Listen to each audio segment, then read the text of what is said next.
자, 처음에 우리가 화두로 삼았듯이 정치 혁신을 그것은 어떻게 이룰 수 있는가 이런 것들에 대해서 그동안 이제 고원 교수님께서 평소에 이제 글 쓰고 하시던 이야기를 정리해서 말씀하셨습니다. 어쩌면 과거 국민참여당 때부터 시작해서 이 자리에 앉아 계신 여러분들도 비슷한 고민을 하고 계실 거라고요.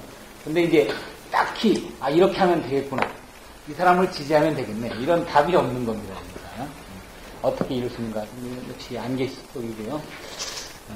지금 여러 가지 이제 이 모색들이 있습니다만은 그것들이 다 기대만큼 정말 성과를 만들어낼지에 대해서는 매우 회의적입니다. 그런데 안 할 수도 없는 것이에요. 현재 이 87년 시대라고 그랬는데 그런 비민주적인 정당 체제의 정치 질서를 안주해가지고는 어떤 서민의 삶을 살피는 정치가 불가능할 것이기 때문에 누가 어떤 수를 잘한 지혜를 찾아서 힘을 만들어서 이 정치를 바꿀 수 있는 세력을 구축해야 된다 하는 것에 대해서는 같은 문제를 가지고 말씀하셨습니다.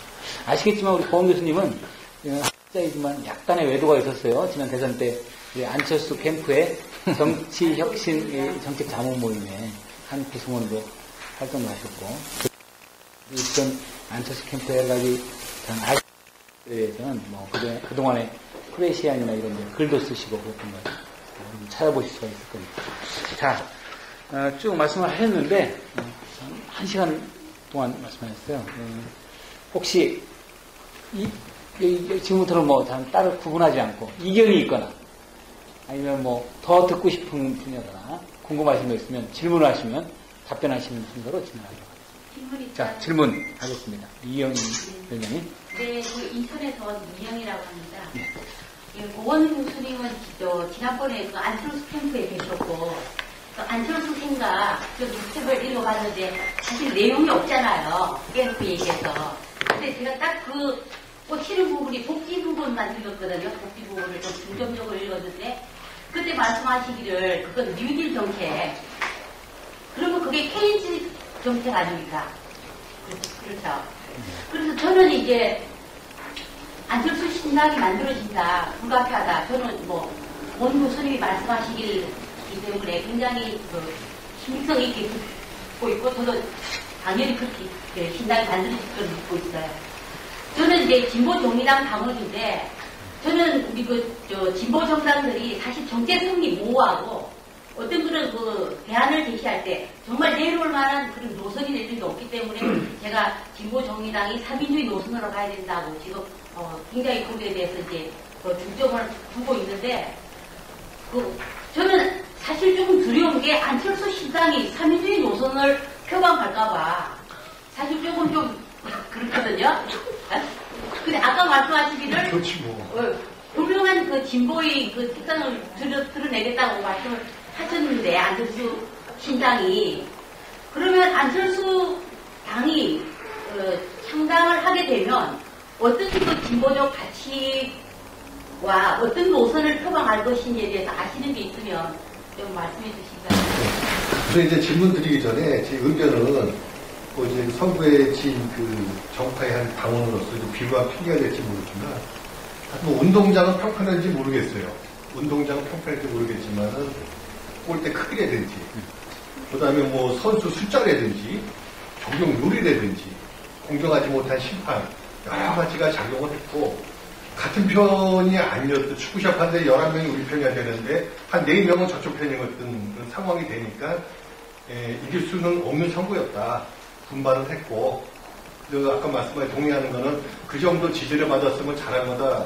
저도 최다 득표율에 패배했기 때문에 하지만은, 운동장은 평평한 건 인정하지만 그 외 나머지 것들은 전혀 평평하게 균형을 잡지 못했다 이런 말씀을 드리고, 저도 이제 신당 문제입니다. 안철수 교수님께서 지금 가장 영향력이 큰 야권에서 민주당보다 더 큰 영향력을 갖고 계시기 때문에 하는데, 아까 말씀하신 건 참 동의돼요. 1인 정당 무조건 실패하죠. 지금 국민당, 신정당, 창조한국당 다 실패했습니다. 김대중 정당, 김영삼 정당 다 실패하고 노무현 정당까지 실패했는데, 이 사람 하나가 정당을 만드는 그 구실점이 될지 모르지만 거기에 과연 그러면은 그 안철수 신당에는 과연 누가 들어가는지 이미 친노 패권으로 하다 낙인을 찍은 사람들이기 때문에 뭐 김한길이나 손학규를 데려다 놓고 그 사람들을 갖다 뭐 얼굴 마담시켜서 할 수도 없는 거고 어차피 명사정당이 아니라고 해도 그래도 대중화시키려면 좀 이름 있는 사람 알려진 분들이 오셔야 되는데 생판 모르는 교수들 쭉 앉혀놓고서 정당을 만들자는 것도 여러 가지 어려움이 있을 테고 뭐 충분한 거는 자금은 충분할 것 같아요. 창당 자금은 워낙 돈이 많으시니까 충분할 것 같은데 그런 부분에 대해서 과연 그 정당이 1인 지배 정당을 벗어날 수 있는지 하고 오늘 이용섭 씨가 이제 그 민주당 그 최고위원 그 하면서 이제 그 호남 지역 전남 광주 여론조사 결과 나왔는데 이용섭 씨가 1위를 했더라고요. 김한길 씨를 누르고 그 공개적으로 그 트윗 같은 데 올리는 거 보면은 범주류, 범주류는 이제 범친노입니다. 범친노 후보가 전남 광주에서 1위다 이렇게 막 홍보를 하고 있는데 안철수 정당이 신당이 그런 지역주의를 열린우리당 실패 원인 사실 거기다 보고 있는데 지역주의에 발목 잡힌 부분이 있는데 그걸 극복해낼 수 있는 그게 좀 되겠는지 사실 저희들도 어느 면에서는 좀 신당이 잘 되기도 바라고 국가적 차원에서 좀 그래서 좀 한번 여쭤보면 아까도 우리 같이 연결해서 좀 말씀 주시면 고맙습니다. 예. 질문을 들으면서요, 제가 약간 안내처럼 말씀을 드리는데, 사실 지금 이제 노원에서 선거를 뛰고 있는 안철수 후보와 그 주변에 있는 분들하고 오늘 발제를 맡으신 고원 교수님 가지는 생각은 제가 보기에 좀 차이가 있는 것 같습니다. 그걸 등치시켜서 질문을 하시는 건 부적절한 것 같고요. 어쨌든 조금 우리 안철수와 그 주변 사람들이 가지고 있는 생각과는 좀 다른 얘기를 하신 거예요, 고원 교수님은. 그런 거고요. 그런 점들도 참 예리하게 살피면서 질문하시면 좋겠다. 객관적으로 질문 드리는 거예요. 예. 두 분의 질문이 있었는데요. 신당에 대한 이야기, 그리고 그것이 앞에 이영희 위원장님 같은 경우에는 그것이 이제 뭐 진보 정의당이란다 이런 데 미치는 영향에 대해서도 살피면서 이제 질문을 해주셨다. 먼저 이 질문을 답변을 하시고 그렇죠. 앞으로 뭐 안철수 신당이 진짜 만들어지는 건지 저는 뭐 안철수 신당이라고 사실 이제 뭐 이름을 붙이는 것 자체가 뭐 별로 뭐 좋아 보이지는 않습니다. 왜 신당이 누구의 신당입니까? 그건 뭐 사실 공당이고 국민의 정당, 국민정당이 돼야 되는 것이죠. 아무튼 뭐 가령 뭐 안철수 진영 쪽에서 안철수 세력 쪽에서 뭐 신당을 만들 계획이 있는 건지 만든다면 어떤 가치를 지향하는 신당을 만들 것인지 뭐 그런 정보는 제가 없습니다. 제가 대선 때 잠시 돕기는 했습니다만 뭐 그 뒤로 관계를 뭐 하지는 않고 있는 상황에서 제가 뭐 그걸 알 길은 없고요. 다만 이제 그 객관적인 입장에서 그러니까 제가 그 대선 직전 그러니까 안철수 후보 사퇴 직후에 이제 프레시안에 글을 쓰면서 안철수의 정치 실험이 이제 왜 실패했나라는 그런 어떤 글을 쓴 적이 있는데 또 이제 거기에서 이제 저는 안철수 후보가 그 정체성이 그 다소 이제 불분명했었다. 특히 이제 그 중도적인 어떤 그 스타일의 정치에 많이 함몰돼서 그 정체성이 이제 스스로 이제 불명확해진 점이 상당히 많다. 그래서 이제 뭐 안철수의 가치가 꼭 뭐 진보여야만 그러니까 그 진보여야만 할 필요는 없으나 그 어떤 진보의 가치를 어떻게 제대로 이제 자리매김하고 소위 그 수용하고 그걸 보강할지 이게 이제 가장 큰 숙제라고 했는데 그 진보의 가치가 뭐 삼인주의냐 뭐냐 뭐 이런 건 뭐 글쎄요 이제 뭐 좀 사람마다 이제 평가는 다른데 뭐 그건 뭐 삼인주의라고 이야기를 할 수도 있고 뭐 진보적 자유주의라고 이야기를 할 수도 있고요. 근데 뭐 삼인주의와 진보적 자유주의에 차이는 뭐 그렇게 크지 않습니다. 그러니까 뭐 이게 삼인주의와 그 진보적 자유주의가 많이 서로 이렇게 삼투돼 가지고 별로 크지 않고요. 그러니까 소위 뭐 미국의 이제 루스벨트의 뉴딜 개혁 노선 같은 경우는 미국판 삼인주의 노선이라고 볼 수도 있고, 또 뭐 유럽의 뭐 삼인주의 정당들, 이건 뭐 유럽판 진보적 자유주의라고 볼 수도 있습니다. 그래서 그런 진보적 자유주의를 얼마나 이렇게 잘 보강하느냐, 그걸 이게 자리매김을 잘 하느냐, 그게 이제 굉장히 좀 숙제라고 보여집니다.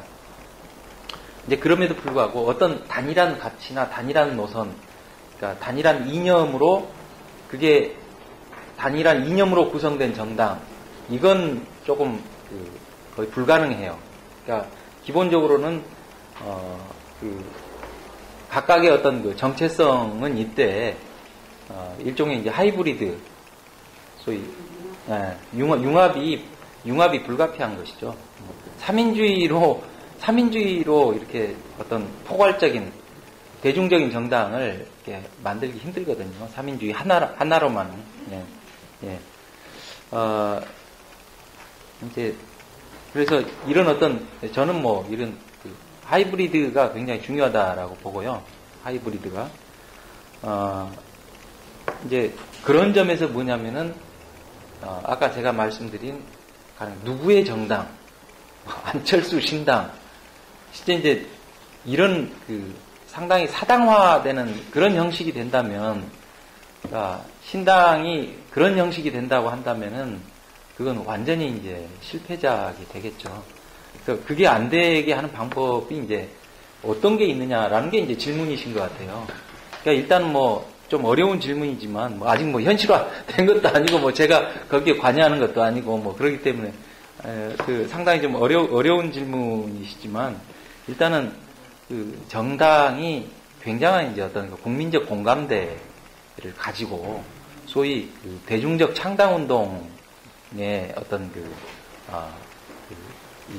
그러니까 대중적 창당 운동의 그런 어떤 그 조건들을 실현할 수 있는, 그러니까 충분히 이 국민적 공감대를 갖는, 뭐 갑자기 뭐 어떤 개인의 기획으로 확 만들어지고 뭐 이런 것들이 아니라, 뭐 그런 게 이제 굉장히 중요하다라고 볼 거고요. 그 다음에는 이제 아까 이제 하이브리드 말씀드렸지만, 이 하이브리드 과정에서 소위 그 정당의 이제 당내민주주의가 잘 통할 수 있는, 그러니까 어떤 한 세력, 뭐 한 그룹이 이렇게 전횡하는 그런 어떤 구조가 아니라, 지금 존재하는 주요 뭐 세력들 간의 이 하이브리드를 이렇게 잘 짜서 견제와 균형, 그 다음에 당내민주주의, 그 속에서 어떤 역동성, 이런 것들이 발현될 수 있는 이제 그런 방향을 이제 고민을 잘 하는 거, 이제 이게 이제 두 번째 중요한 것 같고요. 이제 세 번째는 이제 그 정당 안에 그야말로 이제 명확한 가치와 노선을 가지고 훈련된 그런 어떤 코어라고 해야 되나요? 그런 어떤 이 코어 그룹들, 어떤 끌고 갈 수 있는 이 코어 그룹들이 그런 어떤 가치와 노선, 비전을 가지고 형성되는 게 이제 중요하다고 봅니다. 이 세 가지 조건들이 충족된다면 뭐 그런 대로 괜찮은 신당이 될 수 있지 않겠느냐. 또 그게 이제 지금 뭐 소위 그 객관적 상황 속에서 많은 그 사람들이 좀 어떤 그 수요가 있는 상황이기 때문에 뭐 그런 조건들을 잘 갖추면 되지 않겠냐. 근데 그걸 실질적으로 제대로 그 누가 이제 추진할지는 모르겠지만 그걸 제대로 해 나갈 수 있을지는 뭐 제가 답할 수 있는 영역은 아닌 것 같습니다. 예. 말씀을 잘 들었고요. 제가 말씀드리면 조금 좀 명확해 주실, 제가 듣기에 그 코어라는 말씀하고 아까 활동 수정에서 나눠먹기, 분배 이런 편이 있었거든요. 그러니까 어떻게 보면 잘하면 좋게 표현될 수 있고 못하면 좋게 표현될 수 있는 부분에 대해서 설명을 좀 부탁드리고 싶고요. 또 한 가지는 향후 한 몇 번의 선거를 통해야지만 우리 대한민국인 정당들이 저희가 얘기하고 있는 수준의 민주주의 정당이 될 수 있을 거라고 생각하시는지. 네. 질문 두 가지 하셨는데 질문이 아주 명쾌하게 단 심리 문제를 묻고 있는 건 틀림없는데 제가 보기에 아주 명쾌하게 참 묻고 있지는 못하신 것 같아요. 네. 앞에 코어 이야기하고 뭐 개파 정치하고 뭐가 다르냐 이런 얘기를 묻으셨죠? 아까 이제 아프게 보면 개파 정치고 코어하는 것도 보면 그냥 코어로 만들어지지 않는 거거든요. 그러니까 우리가 얘기할 때 이게 어떤 측면으로 이제 예. 다른 부분은 굉장히 어려운 질문이라서 답변하기가 힘든데 그 부분은 좀 뭐 나름 말씀을 드릴 수 있을 것 같습니다. 그러니까 개파와 코어는 많이 다른 거죠. 그러니까 개파는 그 권력의 이 파일을 나누는 어떤 그 권력적 이해관계를 매개로 해서 형성된 그런 어떤 패거리 같은 뭐 그런 집단을 지칭하는 것이라고 한다면 제가 말하는 코어는 명확하게 이제 가치, 노선을 중심으로 해서 형성된 어떤 집단. 그러니까 최근에 제가 뭐 민주당 뭐 혁신위원회인가요? 뭐 거기 가서 뭐 자문도 한 몇 번 해줬는데요. 뭐 그 민주당 혁신위원회에서 뭐 의견그룹이라는 이야기를 하더라고요. 의견그룹이라는 그런 표현을 쓰던데 뭐 상당히 뭐 그 나름대로 그 고민이 반영된 뭐 그런 어떤 개념인 것 같았어요. 그래서 뭐냐면은 그러니까 그 좀 정당 정치가 우리나라보다는 상대적으로 이제 선진적으로 또 혹은 뭐 조금 더 정상적으로 이렇게 작동하는 뭐 그런 나라들에서는 이게 이제 뭐 그런 뭐 우리나라 개파처럼 어떤 공천권을 매개로 해서 혹은 뭐 어떤 그 권력적 이해관계를 매개로 해서 뭐 이렇게 뭐 물론 이제 뭐 정치라는 게 그 어떤 그 권력을 나누고 권력을 추구하는 뭐 그런 것이면은 틀림이 없지만 사실 이제 그것 자체만에 이제 매몰된 그야말로 이제 권력 정치의 현상과 그 다음에 어떤 가치를 추구하는 과정에서 어떤 권력을 획득하는 이런 것은 좀 다르기 때문에 그러니까 이런 어떤 차이는 있는 것 같습니다. 그래서 뭐 정확하게 어떤 가치, 그러니까 뭐 하다못해 미국처럼 미국이 뭐 그 이념적 스펙트럼의 그 간극이 그렇게 넓은 나라가 아님에도 불구하고 거기에서 보면은 뭐 이렇게 굉장히 그 어떤 정책에 대한 어떤 의견, 태도, 노선 이런 걸 가지고 그 어떤 그 그룹들이 이렇게 만들어져 나가는 뭐 그런 모습도 뭐 계보 정치하고는 좀 다른 거다 이렇게 좀 볼 수가 있죠. 좀 그런 문제가 아닐까 싶어요. 더 단순한 질문은 이런 것도 있었어요. 한국 정치가 얼마쯤 가야 그런 말씀하신 그런 서민의 삶을 살피는 그 민주적인 국민정당이 생기겠냐? 그건 뭐 불가지 이렇게 하십니다. 불가지. 뭐 그건 이제 실천의 결과물이기 때문에 불가지. 참바다님이 두 개 질문했는데요.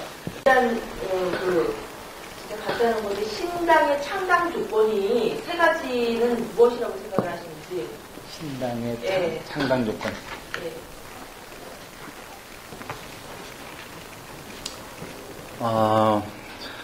뭐 신당의 창당 조건에 대해서는 제가 뭐 얼추 뭐 완전히 정리되지는 않았지만 얼추 말씀을 드린 것 같아요. 그래서 뭐 아까 신당은 저는 뭐 일단 가치 노선이 분명한 정체성이 분명한 저는 뭐 정체성이 분명하면서도 민주당보다 훨씬 소위 외연 확장의 여지가 큰 그게 이제 서로 배치되는 문제는 아니고요.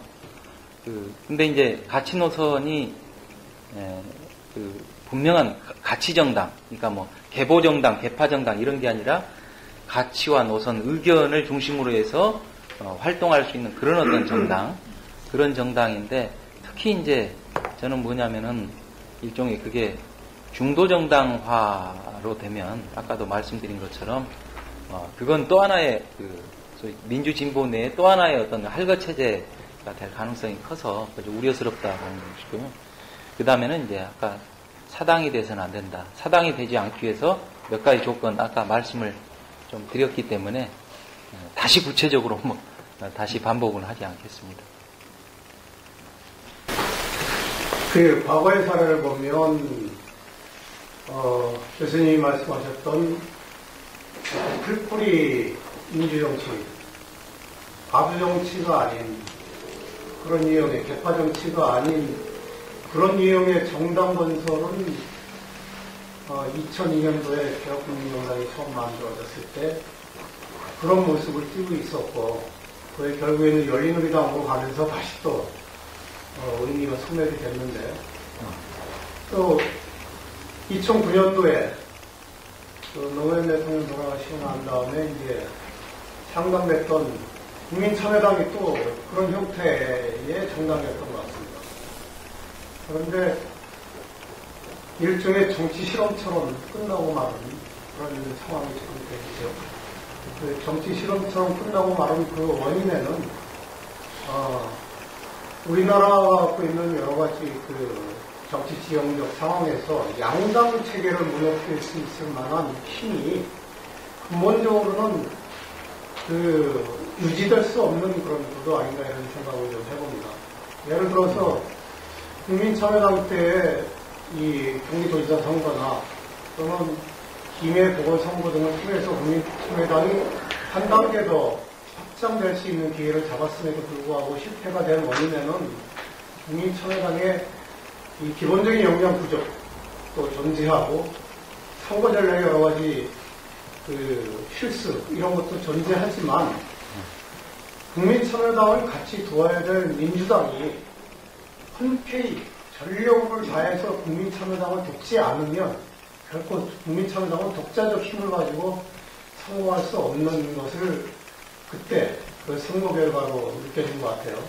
그래서 당초에 또 개국정당으로 한정돼서 출범했던 민주노동당도 작품에 와서 이제 여러 가지 어려움이 있고, 국민참여당도 대중정당으로 표방했으나 그런 또 어려움이 있어서 이런 그 소위 진보정당 간의 이해적 관계가 특정 부분에 일치를 해서 통합진보당이 만들어졌고, 그 통합진보당을 통해서 새로운 정치 지형을 3당 체계를 적어도 가능하지 않을까 했습니다만, 아까 이제 고은 교수님도 지적하셨듯이 승진산 사태를 통해서 이제 학군도 이제 다 무산이 된 그런 상태인 것 같아요.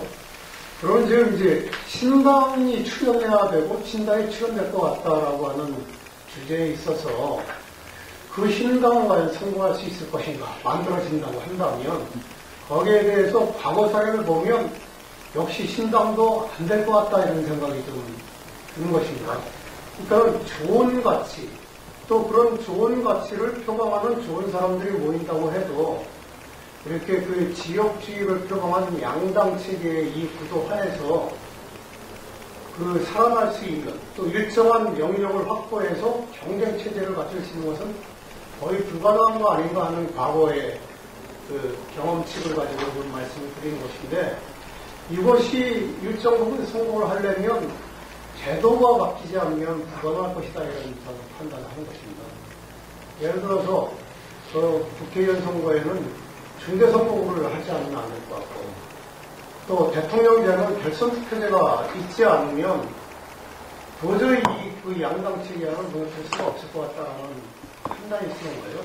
그래서 우리가 이제 이 언어적 표현으로 그냥 좋게 얘기할 수 있는 이 대중이 원하는 가치를 표방하고 그런 사람들이 모여서 하는 정치, 이것이 성공할 수 있는 밑바탕이다 라고 하는 것은 그냥 언어적 묘사일 뿐 현실 정치에서는 불가능한 거 아닌가 하는 게 지난 경험에서 하는 것입니다. 지금 그 안철수 씨가 지금 이제 다시 정치에 복귀하면서 신당이 이제 만들어질 것 같다라고 하는 그런 그 기대도 또는 관측도 이렇게 되는데, 저도 안철수 신당이 좀 성공하길 바라요. 그 안철수 신당을 통해서 민주당이라고 하는 지역주의 정당이 일정 부분 파괴돼서 새로운 그 가치를 표방하는 정당이 그 틈을 타서 이제 그 제대로 한 역할을 해서 한국 정치 지형을 바꿀 수 있기를 바라는데 실질적으로 그 안철수 신당의 회장되면서 같이 할 세력들을 이렇게 그 언론에서 느껴지거나 또는 거론되고 있는 사람들 몇 명을 보면 그 사람들도 아주 지역주의 정당에 아주 오인되어 있는 사람들 다수인 것 같기도 하고 새로운 사람들이 힘을 모아서 할 수 있는 것 같지가 않아 보여서 역시 그 신당도 기대는 하지만 성공은 못할 것 같다는 아주 비관적인 생각이 드는데 그 차원에서 좀 너무 디테일하게 곤혹스러운 제가 답하기 상당히 좀 곤혹스러운 문제들이 이제 나오기 시작하는데요. 이제 꼭 끝내야 될 거 아니에요. 예. 그 첫 번째 질문해 주신 분, 저는 정치인들이 이 특권과 기득권을 내려놓는 문제가 이제 굉장히 중요하다고 봅니다. 사실 이제 그 문제를 지난 대선 과정에서 안철수 후보가 이제 쟁점화 시키고자 했으나 이제 사실 이제 그게 제대로 되지 않은 것이죠. 사실 이제 뭐냐면은 정치인들 그러니까 이제 그런 말이 있었잖아요. 과거 이제 클린턴이 했던 바보야, 문제는 경제야. 그걸 이제 좀 카피해가지고 이제 2012년 한국 상황에서 바보야, 문제는 정치야. 결국은 이제 정치가 관건이라는 그런 어떤 공감대, 컨센서스에 굉장히 이제 많은 사람들이 도달을 했고, 또 그게 이제 실제로 또 뭐냐면은, 흔치 않게 이제 대선 과정에서 정치 혁신이 핵심 화두로 이제 등장을 했는데, 이제 거기에서 소위 정치 체제 전체의 근본적 혁신으로 가는 게 이제 필요한데, 그것으로 가기 위해서 소위 민주진보 진영의 자기 혁신이 필요하다. 또 정치인의 관점에서는 정치인의 자기 혁신이 필요하다. 이게 이제 굉장히 이제 중요한, 그리고 필수 불가결한 이제 선결 조건이다. 이제 우리가 이제 그런 인식을 하는 거 아니겠습니까? 그런 점에서 정치인들이 먼저 특권, 기득권을 내려놓고, 그 다음에 이제 사회의 어떤 그 제반 영역에 대해서 소위, 어떤 기득권을 버릴 건 버리고, 이렇게 이제 요구할 수 있다라고 하는 점에서 굉장히 그 사회 개혁을 위한, 단순히 정치인들의 비용을 축소하고 이런 문제를 떠나서 그 전반적인 사회 개혁으로 나가기 위한 굉장히 중요한 지점이라고 생각을 하는데, 근데 이제 문제는 뭐냐면은 왜 정치인이 특권을 내려놔야 되고 기득권을 내려놔야 되는가? 또 그 특권과 기득권을 내려놓는다면 어떻게 내려놔야 되는가? 실제 이제 이 부분에 대해서 가령 그걸 안철수 씨가 제기를 했지만 가장 이제 앞장서 제기를 했지만 그 방법에 대해서 전혀 이제 그 어떤 좀 올바른 방법이라기보다는 다소 좀 이해가 결여된, 실제 이제 이랬기 때문에 이제 그게 좌절된 거 아니겠습니까? 그래서 그 방법론의 문제가 이제 굉장히 중요하다라고 하는 것들을 말씀을 드리고 싶고요. 그 다음에 이제 친노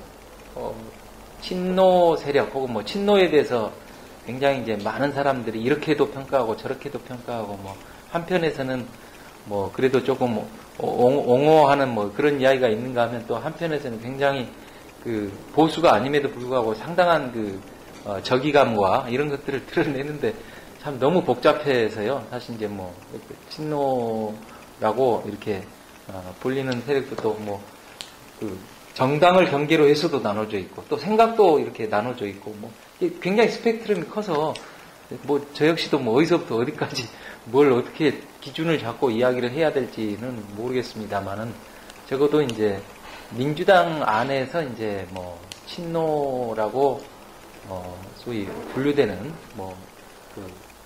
이제 이런 분들이 갖고 있는 상당히 나름대로 그 노무현의 유산들을 이어받은 나름대로 이제 그 긍정적인 부분 저는 인정을 해요. 인정을 하는데 또 그에 못지않게 굉장히 이제 부정적인 그런 부분들도 드러내온 게 사실이 아닌가 싶습니다. 이렇게 또 역으로 이제 친노가 아닌 비노 친노가 문제 있기 때문에 비노는 선이다 꼭 이런 것도 아닌 것 같고 그래서 저는 이렇게 친노와 비노를 좀 일단은 연결하는 지점에서 안고 있는 그 좀 공통적인 문제 이 공통적인 문제, 그러니까 가령 예를 들어서 패권주의 문제랄지 개보정치 문제랄지 이건 제가 볼 때는 적어도 제가 보는 견지에서는 친노나 비노나 뭐 좀 그 공통분모 아니냐, 공통분모.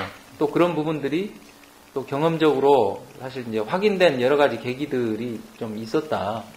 뭐 좀 그런 점에서 그런 어떤 공통분모의 문제들을 좀 혁신할 수 있는 진정한 대안 이런 것들을 만드는 게 중요한데, 제가 혁신위에서 뭐 혁신위에 가서 뭐 몇 번 자문도 했습니다만 조금 뭐냐면은 물론 뭐 전향적인 문제 제기도 이제 뭐 그 과정에서 나왔습니다만, 좀 주로는 뭐냐면은 이게 좀 근본적인 혁신이라기보다는 매우 좀 지역적인 혁신 대안에 머무르는 거 아닌가. 예를 들면은 가령 뭐 집단 지도 체제냐 단일 지도 체제냐, 뭐 이게 조금은 중요할 수도 있는데 구조적으로는 중요하지 않아요, 제가 볼 때는. 왜냐하면은 밑에 구조를 바꾸지 않는 속에서 가령 집단 지도를 단일 지도로 옮기면은 크게 문제가 개선이 되냐, 그렇지 않거든요.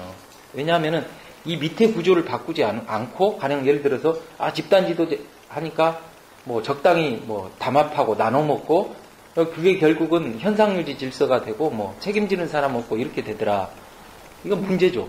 문제인데 그냥 밑에 구조를 바꾸지 않고 가령 뭐 단일 지도 체제로 간다. 그러면 그 또한 만만치 않은 문제가 있다라는 거예요. 뭐냐면은 가령 고만고만한 비슷비슷한 고만고만한 세력들이 있는데 인위적으로 어떤 권한이나 권력을 이렇게 몰아주는, 집중해주는 거 아닙니까? 그렇게 되면 뭐냐, 올로와 나싱 게임이 돼가지고 그 나싱이 된 세력은 뭐냐면은 이 지도부의 임기가 끝날 때까지 이 지도부가 실패하기를 바라는 그런 어떤 그 메커니즘이 작동할 가능성이 커요.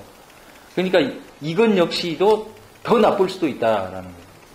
그러니까 문제는 뭐냐면 그 밑에 구조를 바꿔주는 문제. 가령 예를 들면 뭐 공천권 같은 거, 뭐 공천권 같은 경우 뭐냐면은 뭐 상향식 이야기 하는데 뭐 총론에서는 좋은데 저는 핵심이 뭐냐면은 단순히 상향식을 해서는 안 되고, 그러니까 예를 들면은 민주당이 이제 사실 이제 공천의 핵심에는 공심위가 있고 공심위 뒤에는 이 계보와 계보의 수장들이 있단 말이에요. 사실 이 공심위 문제를 왜 건들지 않는지 모르겠어요. 이 공심위 문제. 공심위에서 5분 면접해가지고 공천 준단 말이에요. 이게 무슨 공심입니까? 공천 신사입니까? 그 다음에 전부 이건 뭐냐면은 패권적으로 전부 이렇게 조종하고 장난칠 수 있는 이런 구조인데, 그러면 이런 걸 제대로 바꿔낼 수 있는 어떤 대안, 뭐 이런 게 뭘까? 근데 저는 개인적으로 뭐냐면 시민 배심제식 혹은 뭐 시민 배심제가 아니어도 좋다. 뭐 당원 배심제, 밑으로부터 민주적으로 어떤 구성된, 선출돼서 구성된 이런 배심단들이 그 후보자들에 대해서 그 밑바닥을 완전히 드러낼 정도로 검증을 하라는 거예요. 그리고 그렇게 구성된 배심단들은 뭐 계보나 계보의 수장들에 의해서 조작이 상당히 어렵단 말이에요. 그렇게 해서 뭐 상향식과 일종의 이제 하향식, 이것도 사실은 근본적으로 상향식인데, 가령 그런 문제들은 굉장히 근본적인 문제들을 자꾸 이제 이렇게 바이패스 해나가는 그런 게 있어서 상당히 좀, 저는 뭐랄까, 너무 이렇게 혁신에 대한 이야기들이 좀 다소 지역적이다. 여전히 지역적이다. 라고 이제 그런 생각을 해보는 거고요. 그 다음에 이제 두 번째, 사실 뭐, 저도 뭐, 신당의 성공이 쉽지 않다라고 하는 데 대해서는 뭐, 똑같은 생각입니다. 신당이 이제 굉장히 쉽지가 않죠, 사실. 뭐, 이런 어떤 거대 정당의 카르텔 구조 속에서 정말 그 어떤 그 압력을 뚫고 정말 어떤 독자적으로 생존할 수 있는 어떤 자생적 기반을 갖는 그런 정당을 만든다라는 게 얼마나 어려운 일이겠어요. 근데 이제 그게 제도가 바뀌지 않으면은 뭐 안 되지 않겠느냐.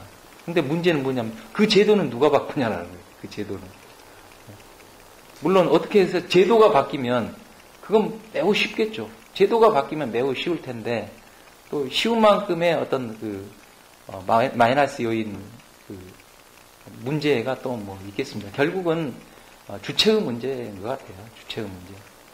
결국 제도를 바꾸는 것도 사람이 바꾸고 세력이 바꾸고 주체가 바꾸는 것이기 때문에요.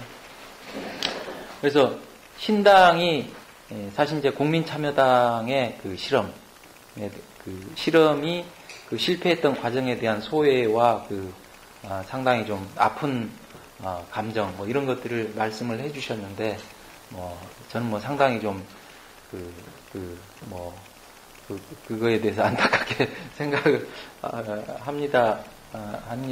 근데 이제 당시에는 또 상당히 좀 조건이 좀 성숙되지 못한 그런 측면도 있었던 것 같고요.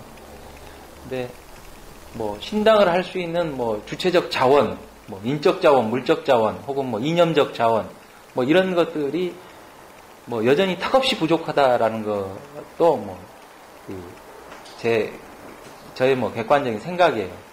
그렇지만 일단 그것에 대한 어떤 국민적 공감대랄까 이제 이런 게 이제 상당히 좀 확산이 돼 있다.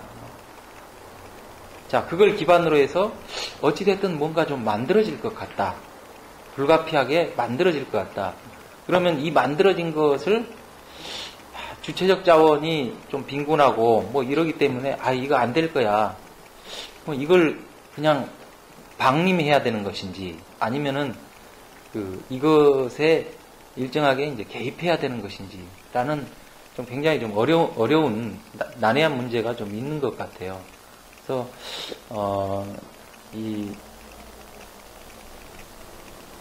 어느 정도 이렇게 좀 희미한 가능성을 본다면 일단 이게 어쨌든 국민적 공감대를 자원으로 해서 바탕으로 해서 만들어져 나가는 게 이게 이 국민들의 문제하고 이게 무관하지 않은 이런 문제가 좀 되는 과정이기 때문에 좀 최대한 이게 좀 이렇게 제대로 정상적으로 이게 좀 발육될 수 있도록 이렇게 하는 게 맞는 거 아닌가 이제 그런 생각도 하는데 저도 솔직히 확신을 가지고 말씀을 드리기는 사실 힘들어요. 저도 제가 신당 전문가나 정당 전문가 사실 아니거든요. 저는 여러분 정당 전문가. 네, 오히려 그렇죠. 더 정당 전문가시죠. 앞에 계신 분들. 자, 더 많이 질문하고 싶은 게 있을 수 있는데요. 여기 또 궁금한 게 있으면 깊을 때 할 수 있도록 우리끼리도 충분히 토론을 할 수 있을 거예요. 한 긴 시간 동안 하여튼 안철수 이 현상 이런 것들의 일각에서 그런 것들을 평가하기도 하고 조언도 하고 그리고 안철수 후보와 이런 분들의 움직임에 대해서 약간의 실망도 표현하신 적이 있지만 어쨌든 여전히 한국 정치 혁신의 어쨌든 필요성, 절박함 이런 것들의 문제의식을 가지고 지금 어떻게 우리 정치가 바뀌어 나가야 되는가 이런 것들에 대한 기대를 쭉 말씀을 하셨어요. 그리고 어떤 답이 없는 겁니다. 우리가 정치 혁신, 새정치 이야기하지만 명쾌한 답이 없는 거예요. 제가 오늘 술자리에서 이런 이야기를 했어요. 안철수에 굉장히 가까운 사람들한테 안철수, 유시민, 노회찬 3명을 삼두마차로 세워가지고 우리가 그걸로 한국 정치를 바꾸는 새로운 정치 주체를 만들면 되는 거 아니냐. 그렇게 움직이면 나도 같이 해볼 용의가 있다. 이런 얘기. 무슨 같이 하실 거죠, 그러면? 아니, 저는 모르겠습니다. 자, 오늘 발제하시고 토론된 이야기를 곱씹어보면 우리가 이제 새정치, 정치혁신과 관련되어서 화두로 삼아야 될 여러 가지 내용들이 있었다고 여기고요.